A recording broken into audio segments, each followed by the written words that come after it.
The Giants allowed 28 runs on 45 hits as they lost 2 out of 3 over the weekend against the lowly Washington Nationals.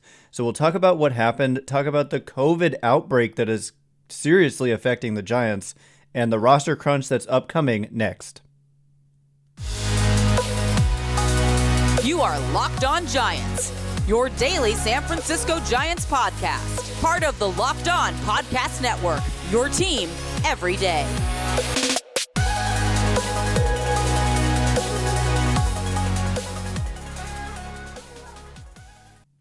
Hello and welcome to Locked On Giants, part of the Locked On Podcast Network, where it's your team every day. My name is Ben Kaspick, and on this show we provide daily episodes Monday through Friday talking about the San Francisco Giants in a way that's data-driven and rational, but also simple, passionate, and accessible to all. I'm a former contributor for the baseball statistics and analysis websites Beyond the Box Score and Rotographs. I've been podcasting about the Giants since 2015, and I'm a lifelong fan. Today's episode is brought to you by BetOnline. BetOnline has you covered this season with more props, odds, and lines than ever before. BetOnline, where the game starts. And where we start, coming up on today's show, there's a lot to talk about. The roster crunch is upcoming.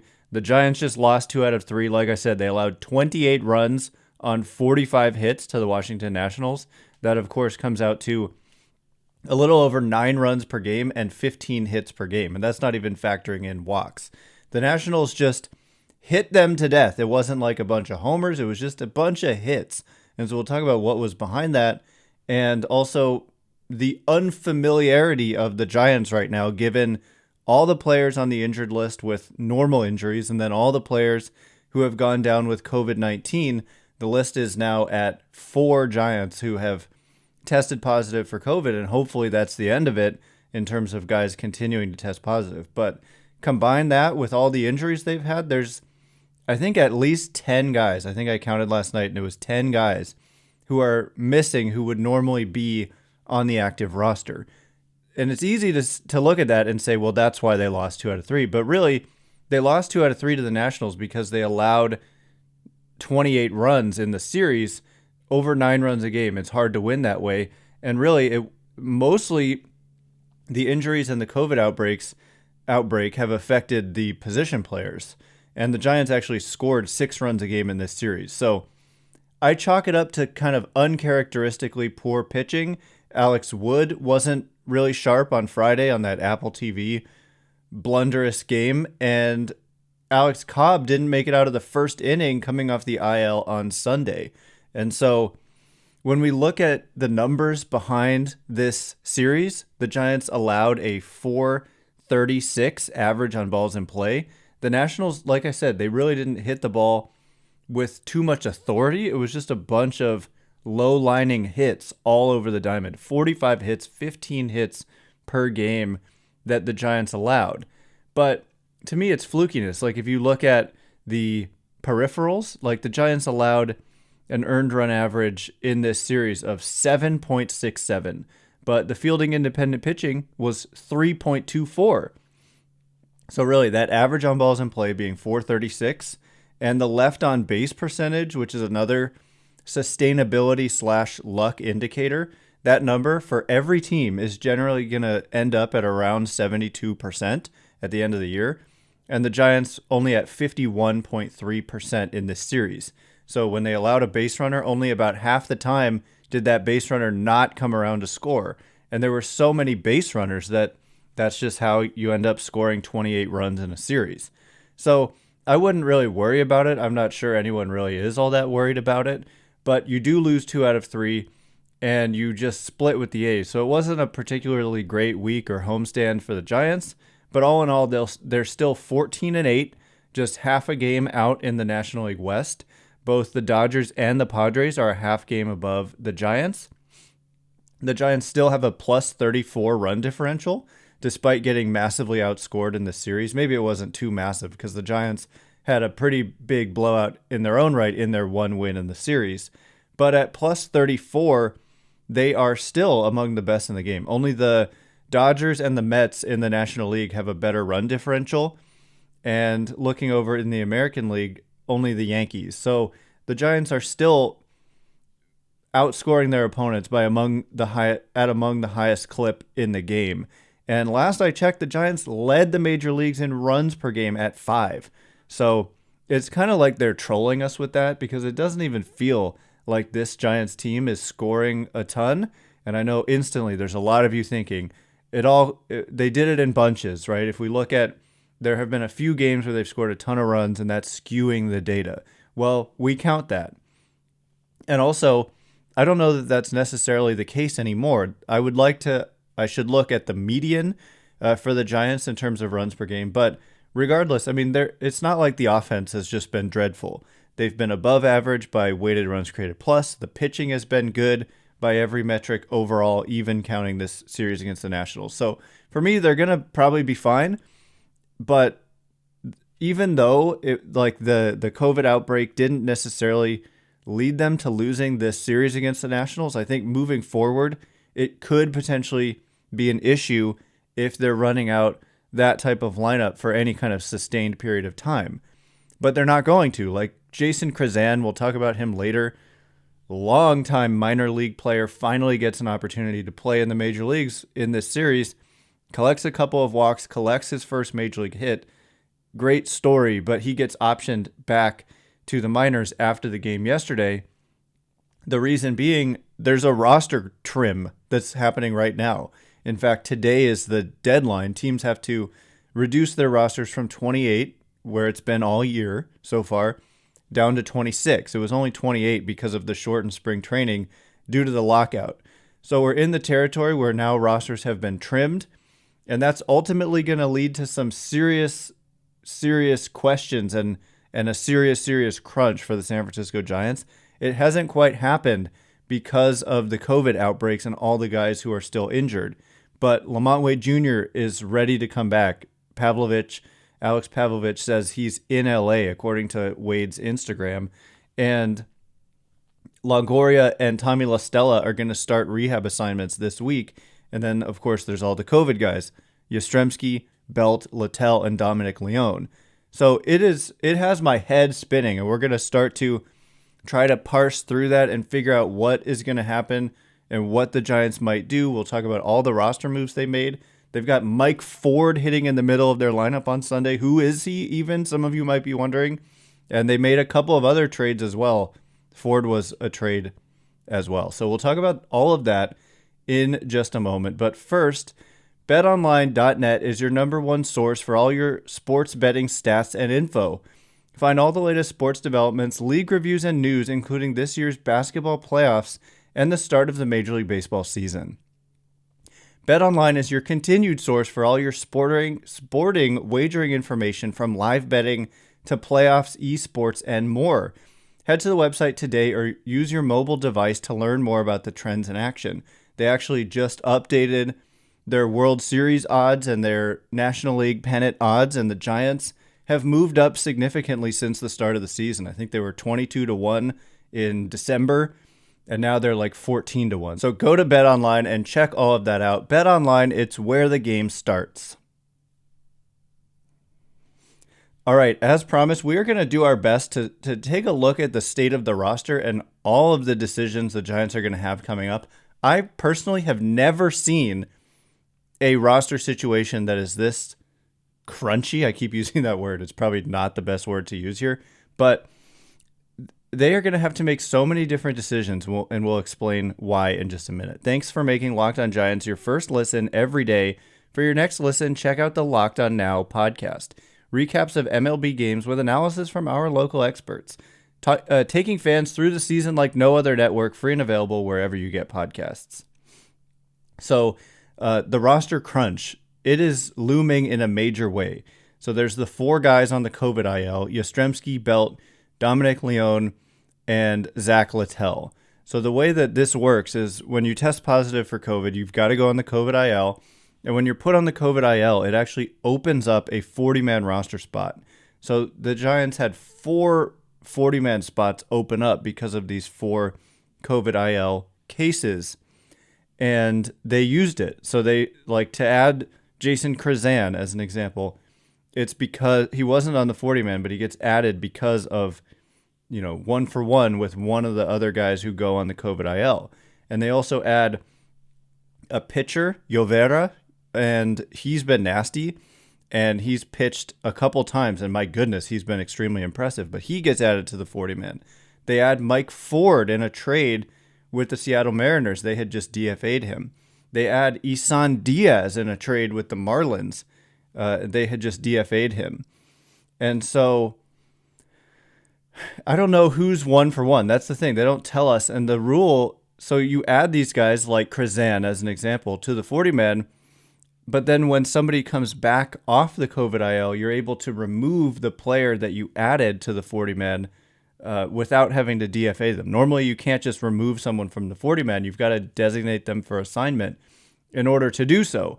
But that doesn't apply with the 4 COVID IL cases. And so it's quite confusing, especially when you factor in the roster crunch. And then so you've got to get your 26-man roster to 26. Right now it is at 26, but you've got your 4 guys who are going to come back. So what will be the corresponding roster moves there?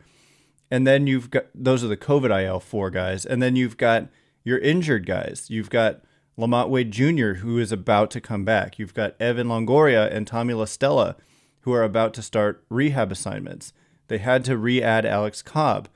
Jock Peterson currently not on the IL, but he is on the active roster, so that doesn't apply. But the Mauricio Dubones and the Tyler Beattys of the world, it's kind of confusing, and I don't feel like I'm doing the best job of explaining it.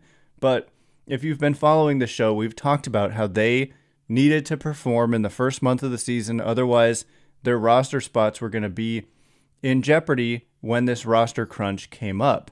And the reason for that is that essentially you can't option every single player. And so there's just going to be a crunch to the point where maybe Dubone is the odd man out or Tyler Beatty is the odd man out, and they cannot be optioned. So the alternative is that you option somebody who's better simply because you can option them, and you're holding on to a player you value less because you're going to otherwise have to DFA them.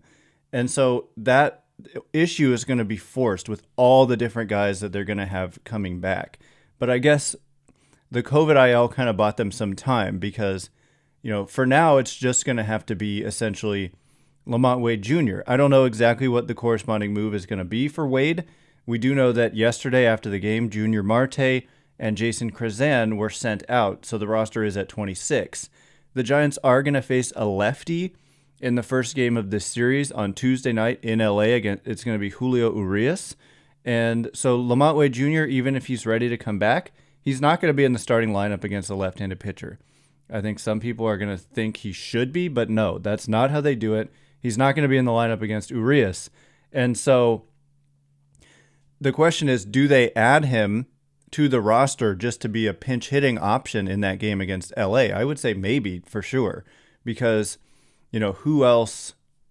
I guess when I think about who could be sent out for Wade coming up, it could be someone like Luis Gonzalez, but I don't think so because their outfielders right now on the active roster are Luis Gonzalez, Jock Peterson, Darren Ruff, and Austin Slater. They also, of course, have Mauricio Dubone, who is an infielder / outfielder. So I think that Gonzalez stays, especially if it's a right-handed pitcher. We don't know yet who's pitching for the Dodgers in the second game, but say it's a righty and Wade has been added, then you can go with a Jock Peterson, Luis Gonzalez, LaMonte Wade Jr. outfield.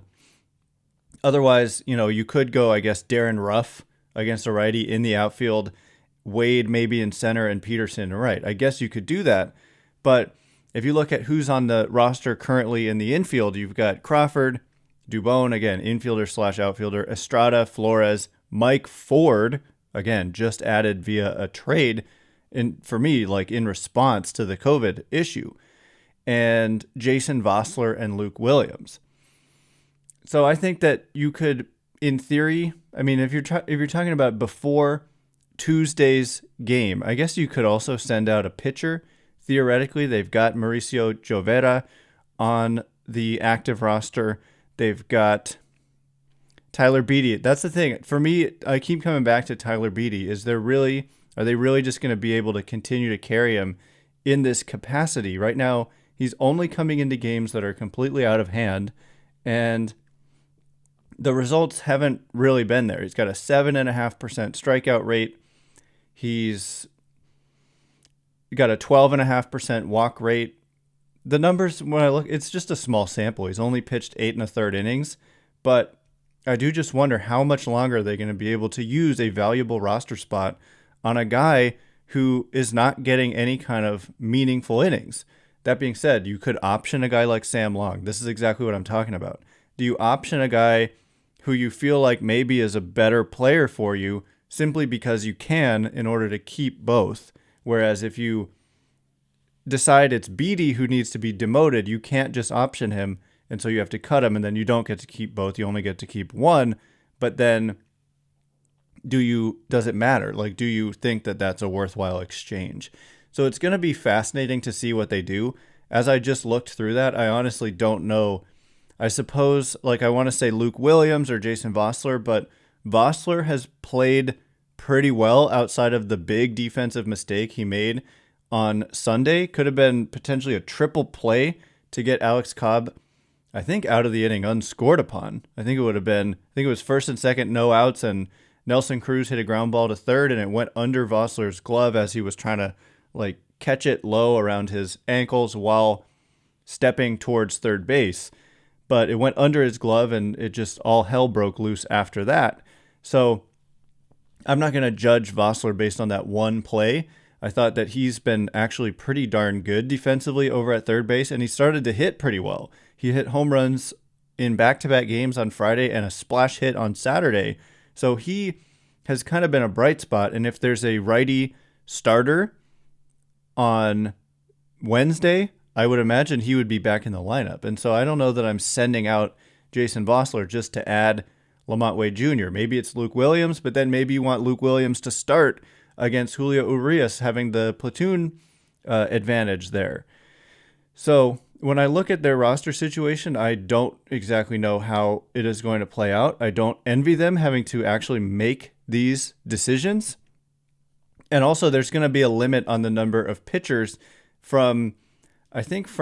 they're allowed to have 14 right now, and then it has to go down to 13. It could be, I need to look this up. It could be that they're allowed 13 now, and then it has to go down to 12. That doesn't sound right, because then it's less than half your roster pitchers have to be less than half your roster. I think that they will ultimately allow you to have half your roster devoted to pitchers. But these crunches are very much in play for the Giants, and it's going to start this week with LaMonte Wade Jr. thankfully coming back. He had a successful rehab assignment in Sacramento. Tommy LaStella and Evan Longoria getting close as well. And for me, that is a very big deal. I think that the team gets significantly better third base defense with Longoria, but especially for me, it's LaStella. If you've been following the show for a long time, I really wanted the Giants to sign Tommy LaStella, and they did, and last year didn't really go exactly how he would have hoped. I thought he hit into quite a bit of bad luck, and also he dealt with injuries for much of the year. But I think we haven't seen yet the best of Tommy LaStella. We certainly saw that he is super patient at the plate, which I think adds a nice element at the position, whereas Thairo Estrada is pretty aggressive. And I think pairing those two together and kind of getting the best matchups for each of them is a much better scenario than just running out Estrada every day, who has had some big hits. He had a big hit on Saturday in the win, but all in all, he is hitting just .235 with a .276 on base and .358 slugging. So coming up next, I want to take a step back and look at the state of the team from a numbers perspective. How about Joey Bart? A little bit more about him. He continues to have a very strange but interesting and so far productive season. So we'll look at that. We'll look at the state of the pitching just kind of from a macro perspective now that we've played a significant number of games here. So all of that in just a moment. But first, summer is coming, and with summer, you're going to need some food on the go. Built Bars are the perfect snack to take with you on family vacations. Throw them in your bags, in your kids' backpacks. Make sure that everyone has a bar so you're fueled for your summer adventures. The best part about Built Bars, they're both healthy and delicious. No more sacrificing delicious food for health. With Built Bar, you can have both, and it's easy. All you have to do is go to Built.com and order now. All Built Bars and Puffs are covered in 100% real chocolate. That means with Built Bar, you can eat healthy and actually enjoy doing it. And I mean, we're serious about this health factor. Most Built Bars contain only about 4 grams of sugar in a typical bar. Compare that to a candy bar, which usually has upwards of 30 grams of sugar. Go to Built.com, use promo code LOCKED15 and get 15% off your order. Use promo code LOCKED15 for 15% off at Built.com. All right, as promised, I want to take a step back and look at the state of the Giants. It feels like kind of a disjointed season so far for me. They haven't really put it all together. I mean, early on, we were concerned about the hitting a little bit, but the starting pitching was so great, historically great. And then, over time, the starting pitching, particularly this weekend, kind of regressed a little bit, and the offense has become more consistent. I know early on they were scoring in like one big inning a lot of the time, but not scoring the rest of the game. Well, those types of trends, like I know every year we read into them a little more than we should. We weren't doing it on the show, but I know it was a topic of conversation. Of course, that's not really how it's going anymore. It is amazing to me that the Giants are scoring the most runs per game in all of baseball. They're third in Major League Baseball in runs. Actually, they're tied for second, 1 run behind the Angels, who are first. But in terms of runs per game, the Giants are first. I guess they've played fewer games than these other teams. How about by weighted runs created plus as a team? The Giants are only 14th in the league, but they have a 107 weighted runs created plus as a team, meaning they've been 7 percentage points above league average by this metric. So you might be tempted to look at team batting average as an example. We talk about this all the time, which is 237 for the Giants, and be like, wow, that's terrible.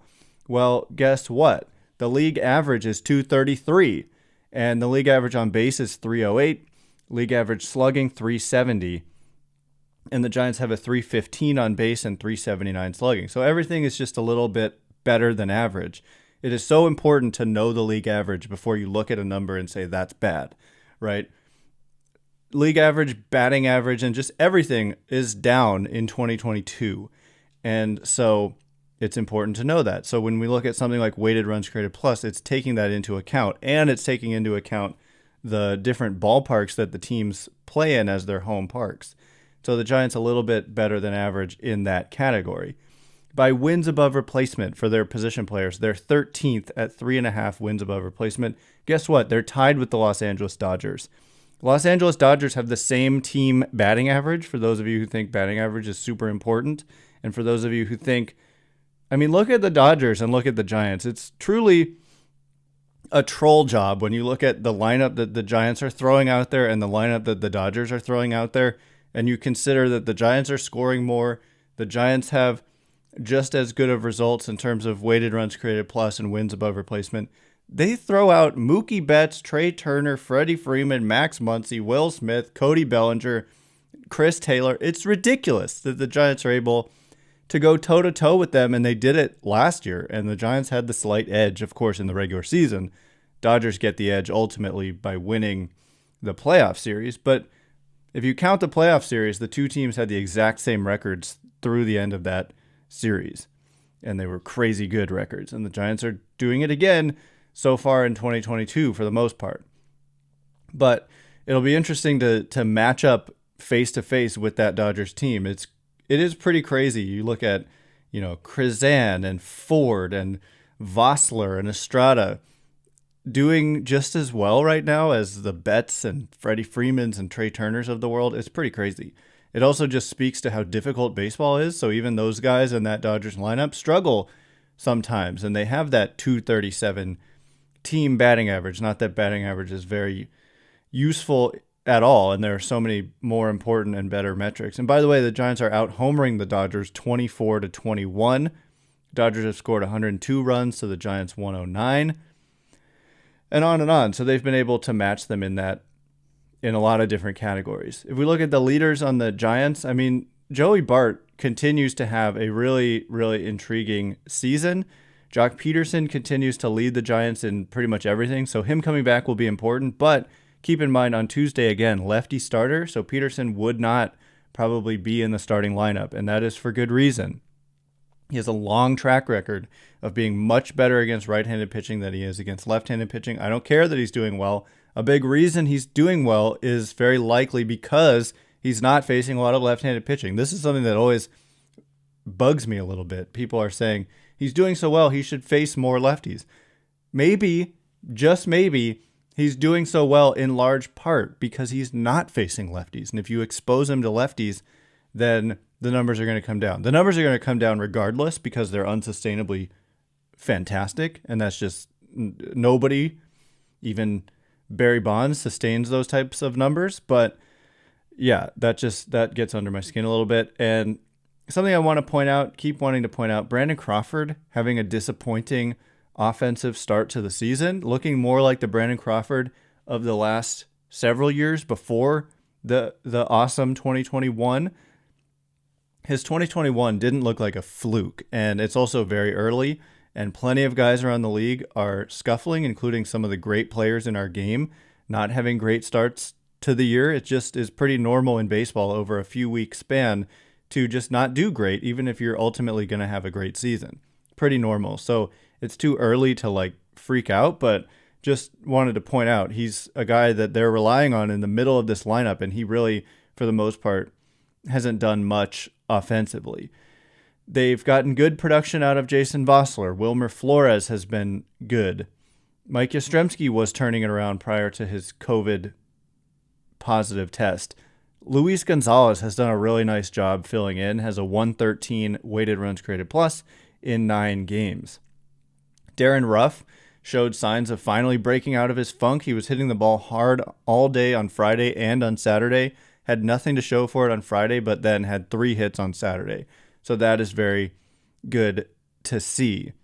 So on the pitching side, even, despite the big blowout Nationals offensive explosion over the weekend, the Giants still have just a 3.06 earned run average on the season, a 2.80 fielding independent pitching, and they've just been a solid unit by wins above replacement, which is based on fielding independent pitching.